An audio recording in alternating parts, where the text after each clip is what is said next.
आज आप देखेंगे कि जो पढ़ा लिखा समाज है उसमें अंतर जातीय विवाह सवर्णों के दूसरी जातियों में होने लगे हैं। तो वहाँ आधार ये नहीं रहा कि भाई हमारी जाति से अलग भी है, लेकिन ये कि उसकी कमाई इतनी अच्छी है, और वो मानते हैं कि जो अभी जो संतोष कर लेते हैं लोग अंतर जातीय विवाह के नाम पे, यार ठीक है कम से कम शेड्यूल कास्ट में नहीं की, है ना। वर्मा जी ने शर्मा जी की लड़की से कर ली, या जुनेजा साहब की लड़की ने बंसल साहब के लड़के से कर ली। वो कहते हैं ठीक है यार, जमाना बदल रहा। तो ये जो बदलाव आया है ये व्यवस्था का बदलाव है, मजबूरी का बदलाव है। आज आप धर्मेंद्र जी ये नहीं कह सकते कि हमारी न्यायिक व्यवस्था राजनीति से अछूती है। न्यायिक व्यवस्था के शिखर पर बैठे लोग कहीं ना कहीं सरकारों की मदद करते हैं। जब तक मेरा यही कहना है, जब तक सारी जातियाँ अपने अपने हिस्से की जो ताकत नहीं पालेंगी सिस्टम में, तब तक ये युद्ध चले। अच्छा। अब टैबलेट आप खिलाते रहो, फोड़ा पक चुका है, उसकी सर्जरी नीडेड है, पस निकालना पड़ेगा। आप एंटीबायोटिक दिए जा रहे हो, पट्टी बांधे जा रहे हो, तो करना तो पड़ेगा। तो सर्जरी जो हो रही है ना, ये तो होकर रहेगी। उसको दिक्कत कहाँ से शुरू हो गई कि वो राहुल गांधी से मिला, और राहुल गांधी अपने कुत्ते को बिस्किट खिलाते रहे, और इसकी तरफ ज़्यादा उन्होंने तवज्जो दी नहीं। क्या होता वो बिस्कुट भी कर दिया इनकी तरफ, कहीं ऐसा कुछ? तो लोग तो पता नहीं क्या क्या बताते हैं। तो देखिए, किसी भी आदमी को आप, हम कहीं जाएं और जिस आदमी से हम बात करना चाह रहे हैं वो अपने कुत्ते को बिस्किट खिलाते रहे और हमारी तरफ ना देखें, तो थोड़ा अपमानजनक तो है ना। लेकिन वो सबके साथ तो ऐसे नहीं करते। उसके साथ ही क्यों किया? तो वो हेमंत बिस्वा शर्मा के बारे में जानते थे, और उसका रिजल्ट भी सामने आ गया कि जैसी कुत्ते वाले बिस्कुट की घटना हुई, वो चप्पल उतार के अमित शाह के घर घुस गए। लोग ऐसे कहने वाले कहते हैं कि जो हरियाणा चुनाव में जो कांग्रेस के कुछ नेताओं से कि इनका खेल बिगाड़ो, वो डील हेमंत बिस्वा शर्मा घर पे हुई, ऐसा कहते हैं लोग। अभी देखिए ना, राहुल गांधी ने अपने कुत्ते का नाम रख दिया था नूरी। तो ये आपके ओबीसी बोले कि साहब ये तो जो मुस्लिम महिलाओं के नाम नूरी होते हैं, और तमाम नूरियों का अपमान कर दिया उन्होंने। अब इतना ध्यान कौन रखे कुत्ते का नाम रखते हुए। अब सीताराम केसरी के कुत्ता था, उसका नाम था रुचि। अच्छा। कुतिया थी रुचि, और उससे इतना प्रेम करते थे। सीताराम केसरी तो बहुत ही अति पिछड़े वर्ग से आते थे। अब ये नहीं कह सकते आप कि भाई राहुल गांधी शौकीन आदमी और कुत्ते रखता है, सीताराम केसरी के पास भी कुत्ते थे। अब रुचि नाम तो हिंदू लड़कियों के बहुत सारे हो सकते हैं, किसी का भी लाखों रुचि होंगी। और वो रुचि इतनी वफादार थी कि जब उनका वो दुर्घटना हुई और हिप टूट गया और कोमा में चले गए सीताराम केसरी, तो जिस दिन सीताराम केसरी की डेथ हुई उसी दिन रुचि के प्राण भी चले गए। तो अध्ययन कर रहा हूँ आजकल, तो एक जगह मैंने पढ़ा कि 100 करोड़ का कुत्ता है, 100 करोड़ का कुत्ता इंडिया में है, और 20-20 करोड़ रिसर्च चल रहा है। हाँ आजकल वो इसीलिए तो इतना ज्ञान पलट रहे हैं। 100 करोड़ का कुत्ता, 100 करोड़ का कुत्ता। नमस्कार दोस्तों, गुरुकुल ऑफ पॉलिटिक्स पर आपका स्वागत है। मैं हूं आपका दोस्त धर्मेंद्र कंवारी, और हमारे साथ मौजूद हैं हम सबके प्रिय डॉक्टर सतीश त्यागी जी। नमस्कार दोस्तों, पॉलिटिकली देश के मिजाज कुछ गर्म से थे, लेकिन अब लग रहा है कि काफ़ी चीज़ें सेटल हो गई हैं। यूजीसी के मामले में जो सुप्रीम कोर्ट की टिप्पणी है, वो टिप्पणी क्यों की गई और किन परिस्थितियों में की गई वो अलग बात है, क्योंकि जब जस्टिस सुनवाई कर रहे हों तो उनके अपने माइंड सेट होते हैं। लेकिन एक बात बहुत महत्वपूर्ण उसमें मुझे लगी, जिस पे बातचीत हो सकती है, वो ये है कि जाति विहीन समाज की तरफ हम कब बढ़ेंगे। ये एक सवाल सुप्रीम कोर्ट की तरफ से आया है। इसके अलावा यूजीसी का एक प्रथम दृष्टा ये मानना सुप्रीम कोर्ट का कि इससे हम जातियों में और ज़्यादा बट जाएंगे, और आने वाले समय में हॉस्टल भी जाति वाइज करने के आसार बन जाएंगे, तो ये हमारे देश को पतन की तरफ ले जाएगा। इसके अलावा एक और नेता भारतीय जनता पार्टी के बहुत ही वरिष्ठ और गणमान्य, और या यूँ कहिए कि भारतीय जनता पार्टी के कोहिनूर हैं, हेमंत बिस्वा शर्मा जी, काफ़ी दिनों से कम्युनल बात वो कह रहे हैं कि जो मुसलमान हैं उनको एक तो मियाँ कह के बोलना चाहिए, दूसरा उनकी जो पगार है या उनका जो मेहनताना है उसको कम देना चाहिए उनको। और ख़ास बात यह है कि अभी तक किसी ने उनको कॉन्ट्राडिक्ट नहीं किया है। तो एक तरफ हम जाति विहीन समाज की कल्पना कर रहे हैं, दूसरी तरफ हम जो सांप्रदायिकता है या समुदायों का एक दूसरे के प्रति जो सौहार्द है उसको बिगाड़ने में लगे हुए हैं। तो ऐसी स्थितियों में क्या ये प्रयास सफल हो सकते हैं? आप भी ज़रूर इस पर अपनी राय रखना। त्यागी जी, यूजीसी का मामले पे बहुत एक लग रहा था कि देश किसी बड़ी बहस की तरफ बढ़ रहा है, लेकिन सुप्रीम कोर्ट ने तो बिल्कुल उसको ख़त्म ही कर दिया। तो मैं चाहूँगा कि आप न केवल इस पे कि हम जाति विहीन समाज हो सकते हैं, ये अचानक से ये एकदम से ठंडा कैसे पड़ा है मामला, कैसा आपको लग रहा है इसमें? देखिए, सैद्धांतिक रूप से तो बहुत प्यारी बात है, बहुत अच्छी और मन को हर्षाने वाली बात है जाति विहीन समाज की कल्पना करना। अगर सुप्रीम कोर्ट इस बात की गंभीरता को समझता है तो हो सकता है भविष्य में वो कुछ इस तरह के निर्णय दे जिससे ये लगे कि हमारा देश उस दिशा में जा रहा है। जाति विहीन समाज की कल्पना तो डॉक्टर अम्बेडकर ने भी की थी, हमारे संविधान में भी है ये। डॉक्टर लोहिया ने पूरा आंदोलन चलाया, जाति तोड़ो, और जाति को तोड़ने के लिए तो तरह तरह के आंदोलन हमेशा चलते रहे। लोगों ने अपने व्यक्तिगत जीवन में, चौधरी चरण सिंह जैसे नेता ने पंडित नेहरू को ये सुझाव दिया था कि जी अंतरजातीय विवाहों को प्रमोट किया जाए, और अपनी कथनी कर्मनी में अमल लाने वाले वो इकलौते ही उनके परिवार के अधिकांश उनके बच्चों ने अंतरजातीय विवाह किए। और इतना ही नहीं, जब वो गाजियाबाद में प्रैक्टिस करते थे, 11-12 साल रहे, तो उनका भोजन एक दलित युवक ही बनाता था। तो उन्होंने अपने आचरण से ये सिद्ध किया कि वो जातिवाद में भरोसा नहीं करते। और लेकिन दुर्भाग्य ये रहा, उसके बाद में भारत में जितने भी नेता निकले हैं उस धारा के, समाजवादी धारा के, विशेषकर लोहिया के, जयप्रकाश के चेले, उन सबकी पार्टियां जो हैं, चाहे वो समाजवादी पार्टी हो उत्तर प्रदेश में, आपको आप कह सकते हैं कि वो यादवों की पार्टी है, यही बिहार में स्थिति है। सवाल ये है कि इसको जाति के चक्र को तोड़ना इतना आसान है नहीं। अब जातियों को जब से हमने वर्गों में बांटना शुरू करा, शेड्यूल कास्ट हो गई, फिर ओबीसी आ गए, उसके बाद आप देख रहे होंगे कि एक नए तरह का संघर्ष प्रारंभ हो गया वहाँ, कि जाति को मजबूत कर दिया वर्ग ने जाके। अब जैसे ओबीसी का इतना बड़ा वर्ग है, आमतौर पे ये मान के चलते हैं कि 60% पिछड़े हैं इस देश में। लोहिया का भी यही नारा था, पिछड़ा पावे 100 में 60, संसो पाने बांधी गांठ, ये नारा था उनका। तो 60% ये मान के चलो, लेकिन 60% लोगों का कोई भी समूह, सामाजिक समूह एक तरह का राजनीतिक व्यवहार करे, ये संभव नहीं है। फिर उसके अंदर जातियों की जो संख्या है, कोई 2.5% है, कोई 4% है, कोई 6% है। किसी की आर्थिक स्थिति जो है, या मतलब वो जिसको कहते हैं ना कि दबंग पिछड़े, कि उनका पास वो भूपति हैं, अच्छी खासी ज़मीनें हैं उनके पास में, नौकरियों में उनकी हिस्सेदारी है, मंडल कमीशन के बाद ख़ास तौर से बनी, तो वो पिछड़ों में ही अगड़े बन गए। तो जाति तो अपने साथ ले जा रहे हैं वो। जाति का आप ये देखिए कि अगर हम मुसलमान भी बना लें किसी को, हमारे हिंदू मतलब अरब राष्ट्रों में चले जाइए, वहाँ पे कास्ट का सिस्टम नहीं है। लेकिन भारत के मुसलमान में, जो साउथ एशिया की कॉन्टिनेंट हमारा, बांग्लादेश हो, यहाँ तो जाति बराबर है। जो जातियाँ हिंदुओं में है वो मुसलमानों में भी हैं। तो ऐसा नहीं है कि पहली बार ऐसे प्रयास हो रहे हैं। पढ़े लिखे जो प्रगतिशील लोग हैं वो चाहते भी हैं कि जाति खत्म हो, लेकिन एकदम से कोई ये कहे कोई क्रांतिकारी बदलाव आ जाएगा, नहीं आएगा। बदलाव आया भी है। आज आप देखेंगे कि जो पढ़ा लिखा समाज है उसमें अंतरजातीय विवाह सवर्णों के दूसरी जातियों में होने लगे हैं। तो वहाँ आधार ये नहीं रहा कि भाई हमारी जाति से अलग भी है, लेकिन ये कि उसकी कमाई इतनी अच्छी है, और वो मानते हैं कि अभी जो संतोष कर लेते हैं लोग अंतरजातीय विवाह के नाम पे, यार ठीक है, कम से कम शेड्यूल कास्ट में नहीं की, है ना। वर्मा जी ने शर्मा जी की लड़की से कर ली, या जुनेजा साहब की लड़की ने बंसल साहब के लड़के से कर ली। वो कहते हैं ठीक है यार, जमाना बदल रहा। तो ये जो बदलाव आया है, ये व्यवस्था का बदलाव है, मजबूरी का बदलाव है, कि एक तो नई पीढ़ी के बच्चे अपने आप निर्णय लेने लगे हैं, और वो सिर्फ इन्फॉर्म करते हैं पेरेंट्स को कि हमने ऐसा करना है।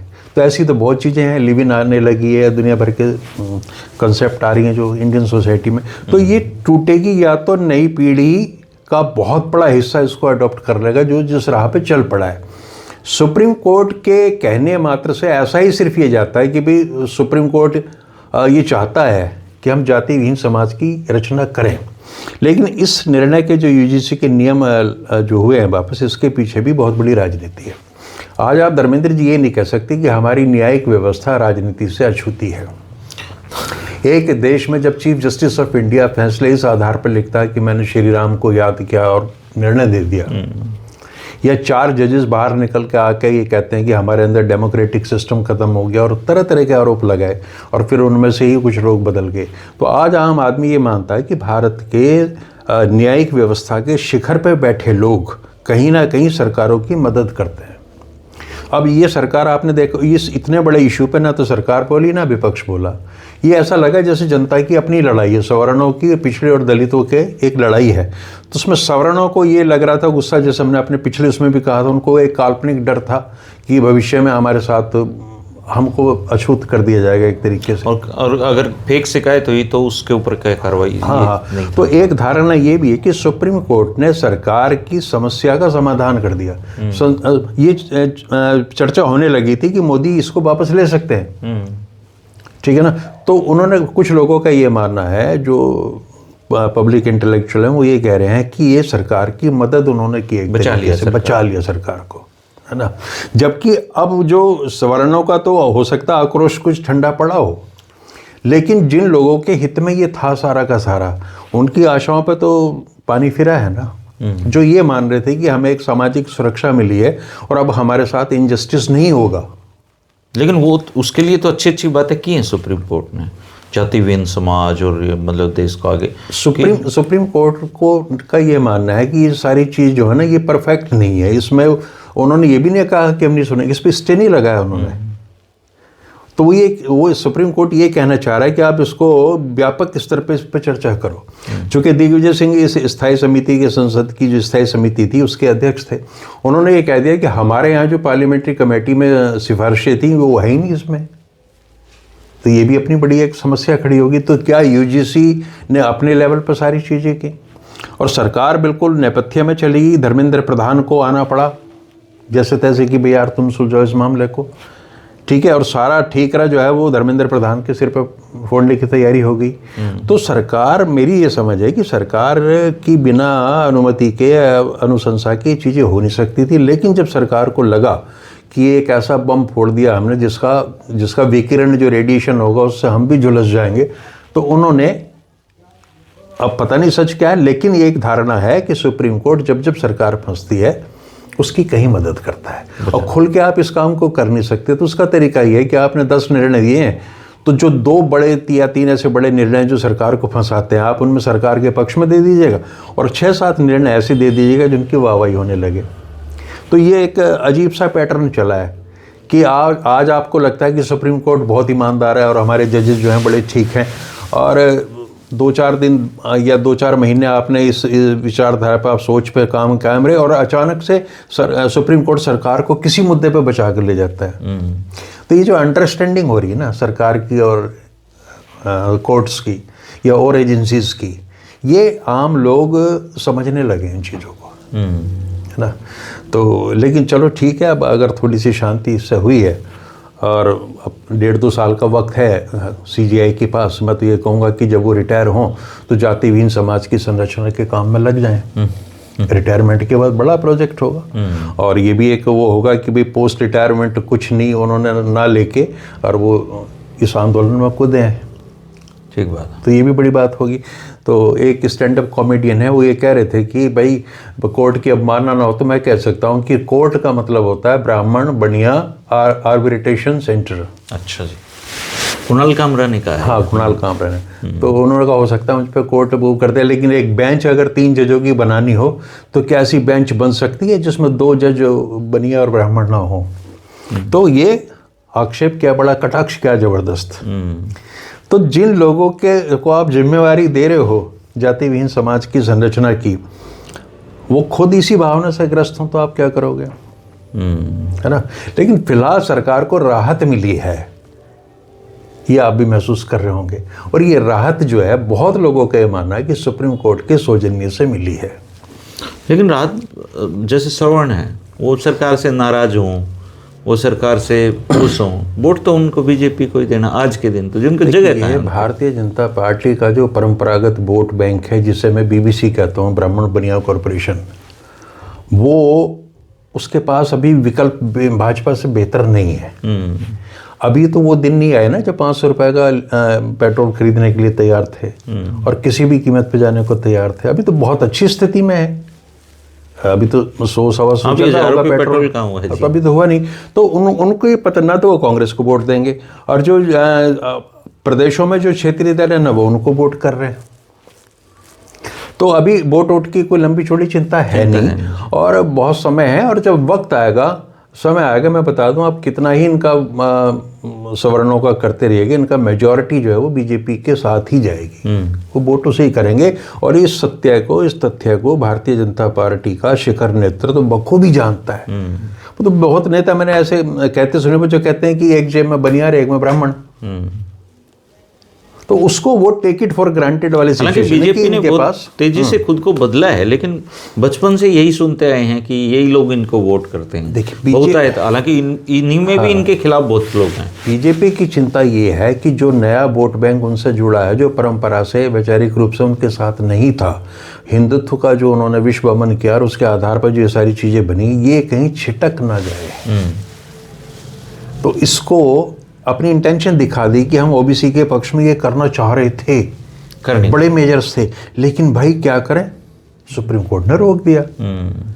तो ये पॉलिटिक्स तो देखिए हर जगह चलेगी। अगर कोई ये कहे कि साहब ये राजनीति से इतर का मामला है, ये बिल्कुल नहीं है। और जाति विहीन समाज की संरचना में भी राजनीति का बड़ा रोल है। मेरा ये समझना है कि जो देखिए पूरा चक्र पूरा हो गया, सवर्णों के हाथों से सत्ता चलते चलते चलते चलते उत्तर प्रदेश में मायावती मुख्यमंत्री बन गई अपने बलबूते पे, पिछड़े भी मुख्यमंत्री बन गए, है ना।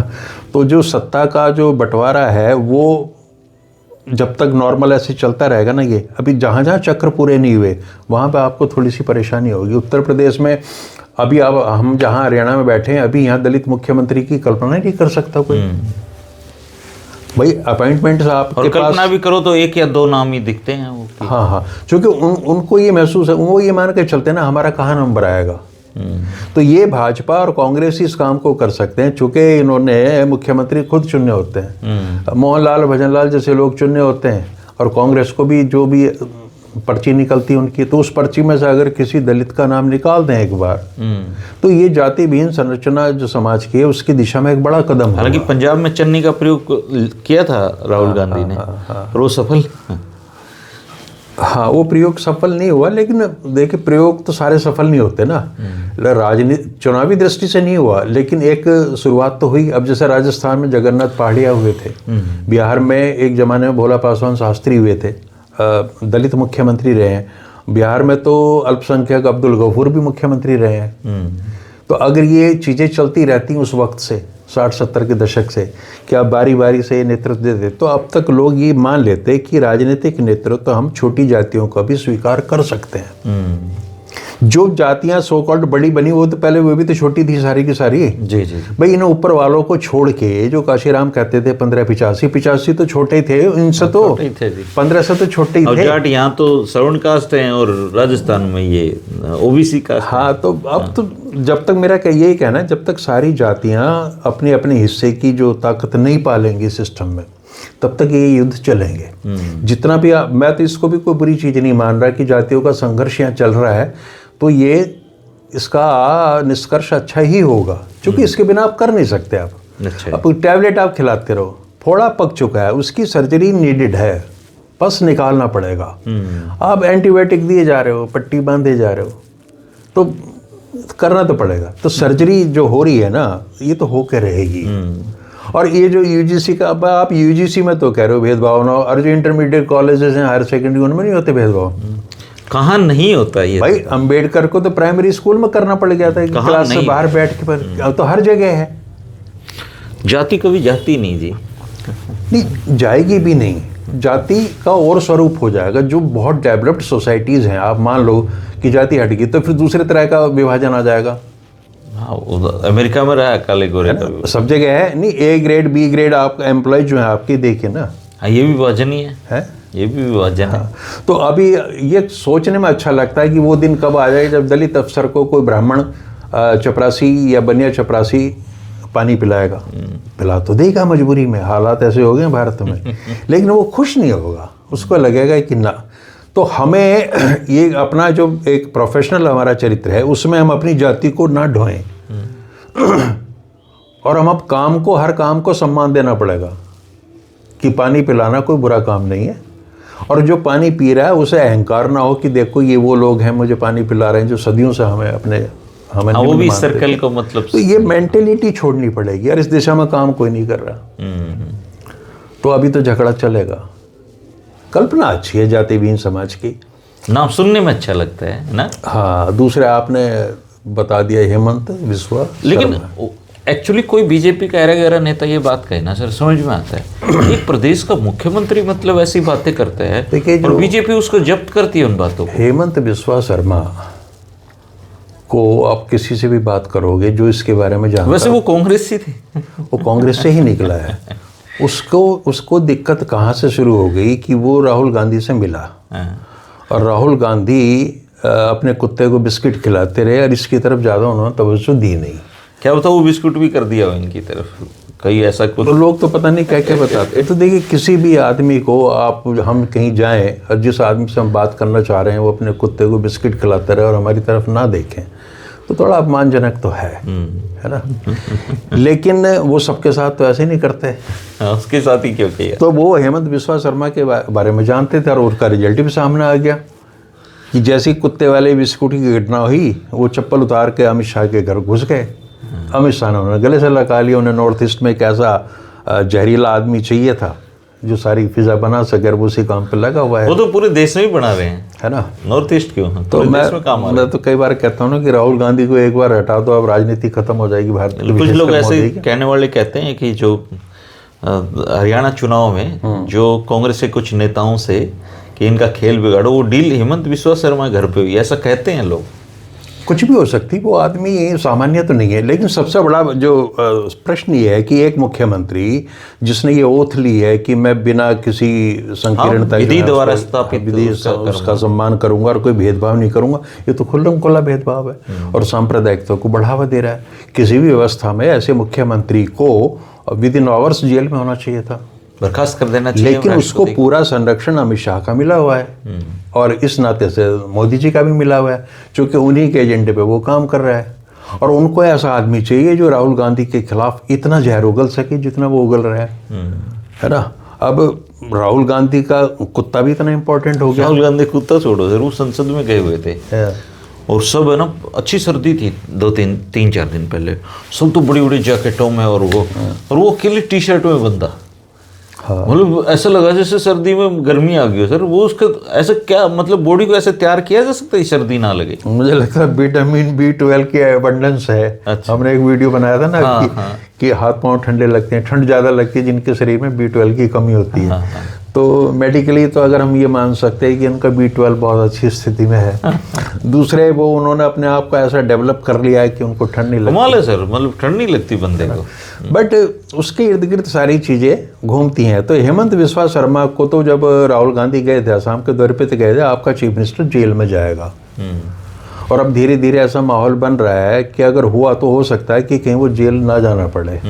तो अब सुप्रीम कोर्ट में अगर कोई जाए याचिका इस तरह की कि उनके भाषण को दिखाया जाए और तब चीफ जस्टिस ऑफ इंडिया तो तकाजा तो ये कि अंदर करें, जाति विहीन के साथ धर्म विहीन भी कर दें। तो अगर वो इतना काम भी कर दें, अपना मतलब आप संज्ञान लीजिए ना, एक होती स्थिति कि सो मोटो संज्ञान लीजिए। तो संज्ञान तो एक चीफ मिनिस्टर कह रहा, तो जाहिर सी बात है कोर्ट की नज़र में तो होगी।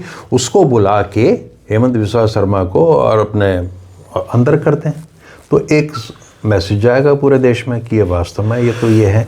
तो ना तो वो ये कर रहे हैं और ना मोदी उनको हटा रहे क्योंकि उनको सूट कर रहा है। तो गेम सूटेबिलिटी का है। तो वही मैं कह रहा था कि राहुल गांधी के अलावा जो राहुल गांधी से जुड़ी चीज़ें हैं उन पर भी पूरी। अभी देखिए ना, राहुल गांधी ने अपने कुत्ते का नाम रख दिया था नूरी। तो ये आपके ओबीसी बोले कि साहब ये तो जो मुस्लिम महिलाओं के नाम नूरी होते हैं, और तमाम नूरियों का अपमान कर दिया उन्होंने। अब इतना ध्यान कौन रखे कुत्ते का नाम रखते हुए। अब सीताराम केसरी के कुत्ता था, उसका नाम था रुचि। अच्छा, कुतिया थी रुचि। और उससे इतना प्रेम करते थे। सीताराम केसरी तो बहुत ही अति पिछड़े वर्ग से आते थे। अब ये नहीं कह सकते आप कि भाई राहुल गांधी शौकीन आदमी और कुत्ते रखता। सीताराम केसरी के पास भी कुत्ते थे। अब रुचि नाम तो हिंदू लड़कियों के बहुत सारे हो सकते हैं, किसी के भी लाखों रुचि होंगी। और वो रुचि इतनी वफादार थे कि जब उनका वो दुर्घटना हुई और हिप टूट गया और कोमा में चले गए सीताराम केसरी, तो जिस दिन सीताराम केसरी की डेथ हुई उसी दिन रुचि के प्राण भी चले गए। ओह, रुचि इतनी ज़्यादा जुड़ी थी चाचा केसरी से कि वो बर्दाश्त ही नहीं कर पाई सदमे को, एंड रुचि डाइट। इसकी चर्चा हुई। और रुचि को जब वो कांग्रेस अध्यक्ष थे, आपको ताज्जुब होगा कि विभिन्न प्रांतों के मुख्यमंत्री उनके लिए बिस्किट लाते थे रुचि के लिए। ताकि केसरी जी देख लें कि किस स्टेट से कौन सा अच्छा वाला बिस्किट आया है।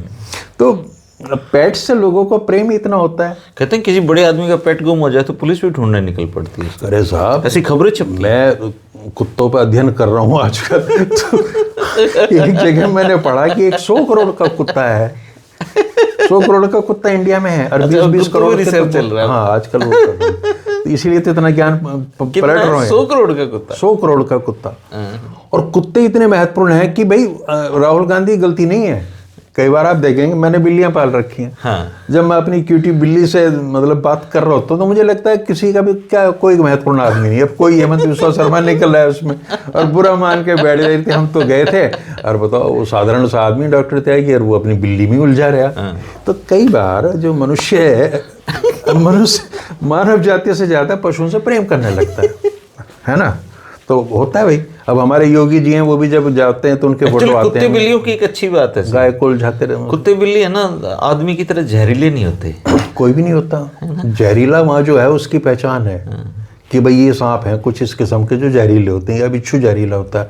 यहाँ सारे जहरीले हैं है ना। और जब वो काट जाते हैं तब पता चलता है कि बड़े जहरीले हैं। कल वो कर्नल योगेंद्र सिंह जी ने एक बहुत शानदार बात कही कि एहसान भूलना इंसानी फितरत है। काम निकलते ही वो एहसान भूलने के बहाने ढूंढने लगता है और अपने लॉजिक गढ़ लेता है कि नहीं जी उसने तो ऐसा इसलिए किया, उसको मेरी जरूरत थी ये वो। लेकिन बोला ये सिर्फ जो दुनिया धरती पे जितने लोग हैं उनमें सबसे ज़्यादा मतलब एहसान भूलने वाला जो जीव है वो इंसान है। नहीं तो आप बोला अगर आप एक किसी पेट पे भी ऐसा कोई थोड़ा सा उसकी केयर करेंगे तो वो बदले में आपको रिटर्न देता है उसका। देखिए जो होमो सेपियंस है ना, ये मनुष्य है। इसके बाद कोई और तो आया नहीं। बंदरों लंगूरों से हम लोग आ गए। और विकास की जो थ्योरी है डार्विन की, उसकी यही विडंबना है कि हम कभी दूसरा कोई प्राणी देखेंगे अपने सामने नहीं देखेंगे। हो सकता है 50-60 हज़ार साल बाद कुछ इसमें से निकल आए। तो सारी सृष्टि का विकास एक तरफ और मनुष्य का विकास एक तरह से है। तो इसका शारीरिक विकास के साथ साथ मानसिक इसके जो कर्म है, जो इसके मन में चीज़ें आती हैं जो वैचारिक हैं, उसको तो फ्राइड भी ठीक से नहीं समझ पाए और उस पर अध्ययन चल रहा है। तो अगर आप देखेंगे ना व्यावहारिक रूप से, तो ज़रूरतमंद व्यक्ति और ज़रूरत पूरी होने के बाद का जो व्यक्ति है उसका पूरा सोच बदल जाती है। अच्छा, अलग दृष्टिकोण। हाँ, आप ये राजनीति में देखिए ना कि जो नेता संघर्ष कर रहा है वो कितना विनम्र है। उसके बाद चश्मा काला नहीं होगा संघर्ष में, सफ़ेद चश्मा डालते हैं और उनके कपड़े भी अलग से होते हैं। मतलब बहुत ज़्यादा हाई फाई कपड़े नहीं होंगे, सिंपल से कपड़े होंगे। वो संघर्ष का कृत्रिम चरित्र वो है ना। और बड़े प्यार से बात करेंगे, अरे नजर ही नहीं आते भाई कहाँ रहते हो आजकल ये। और वही आदमी शपथ ग्रहण के बाद एकदम काला चश्मा किस लिए कि वो तो आपको देखता रहेगा, आप उसकी आंखों में नहीं देख सकते। अपनी बेशर्मी को, अपनी बेहयाई को, अपने नंगपन को छुपाने का ये तरीका है। कल तक जो लोग है ना सर, हाँ 5-7 लाख की गाड़ी में घूमते थे, अब वो 4-4 करोड़ की गाड़ियों में घूमते हैं। बिल्कुल, ड्रेसेस बदल जाती हैं, स्टाइल बदल जाते हैं।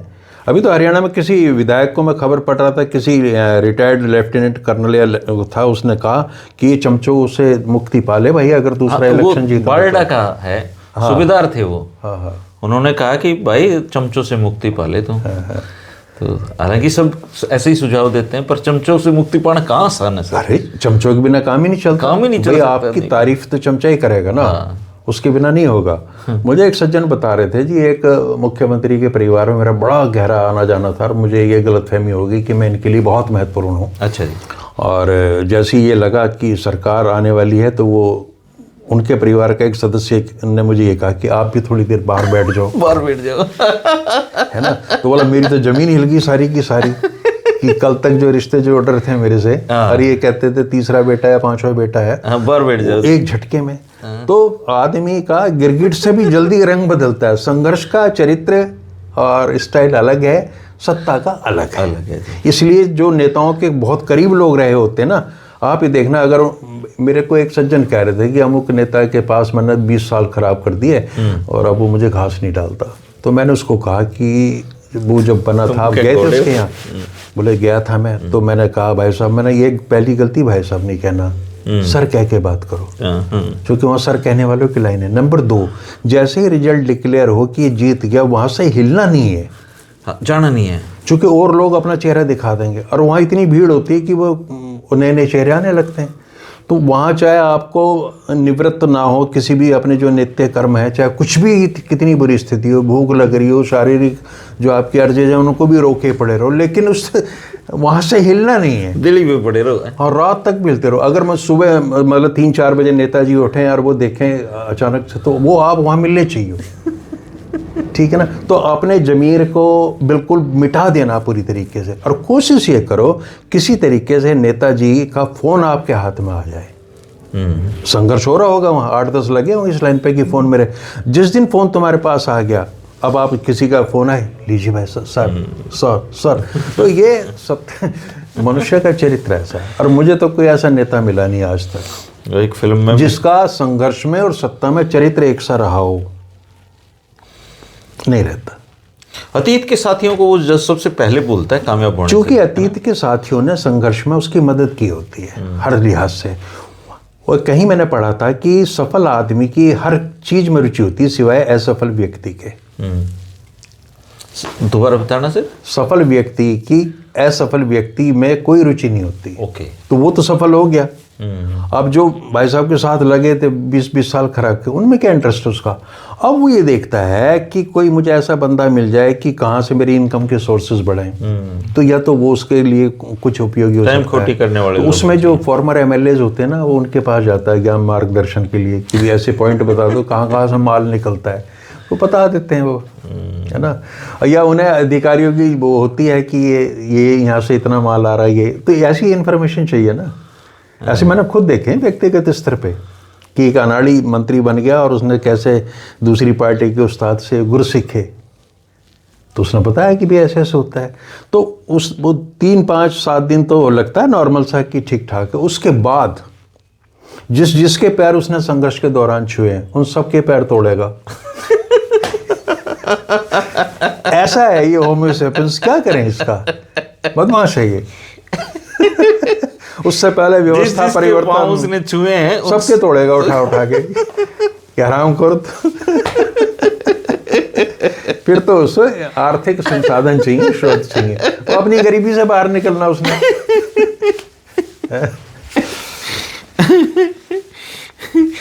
और ये सब दलों में है, सब दलों में। और कांग्रेस ने इसकी शुरुआत की है। कांग्रेस संस्कृति जो अटल जी कहते हैं ना कि कांग्रेस कभी नहीं मरेगी, सत्ता का चरित्र एक सा ही होता, तो वो यही है।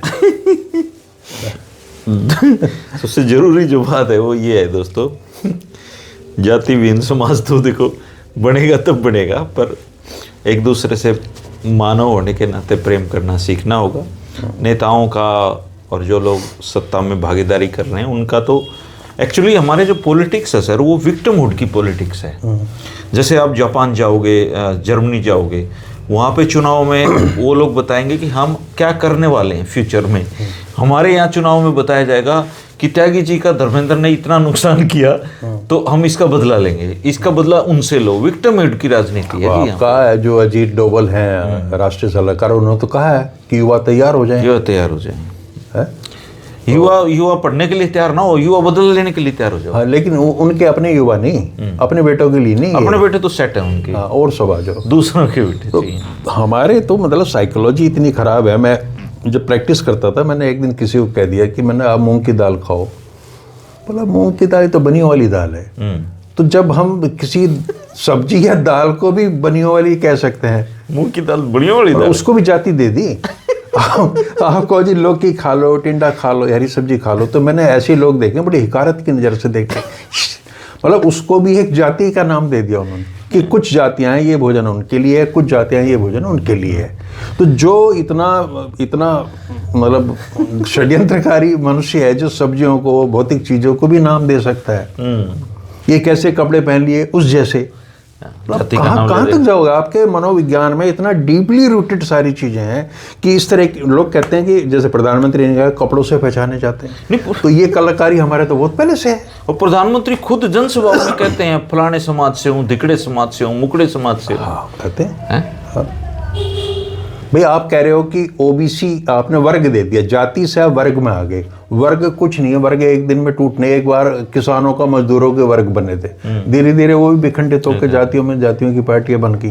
और अब जो बन रहे हैं इनमें सबको पता है, क्योंकि जाति आपको अहमियत भी दे रही है, आपको आर्थिक संसाधन भी जुटाएगी, आपको रोजगार देने की क्षमता भी रखती है, आप जाति का राजनीतिक महत्व भी है। जब तक ये सारी चीज़ें खत्म नहीं होंगी तो समाज से जातिवाद कहाँ जाने वाला है? नहीं जाएगा, मुश्किल है, नामुमकिन से। मुझे तो ऐसा लगता है सर सारी दुनिया तो कहीं और जा रही है, हम पीछे जा रहे हैं, हम मतलब और ज़्यादा गिरने की मतलब होड़ मची हुई है भारत में। दर्शक, हाँ बिल्कुल, है ना? हाँ, पतन का संघर्ष है, पतन की प्रतिस्पर्धा है। पतन की प्रतिस्पर्धा है। तो पतन की प्रतिस्पर्धा में मत शामिल होइए दोस्तों, प्यार प्रेम बनाए रखिए, एक दूसरे की इज्जत करिए, एक दूसरे के काम आइए। इतिहास गवाह है कि नफ़रत से किसी ने आज तक कुछ भी हासिल नहीं किया है, और अच्छा होने के एहसास से कोई दूसरा एहसास बड़ा नहीं होता है। अच्छा महसूस करिए और सबसे प्रेम करिए। शुक्रिया, नमस्कार। नमस्कार।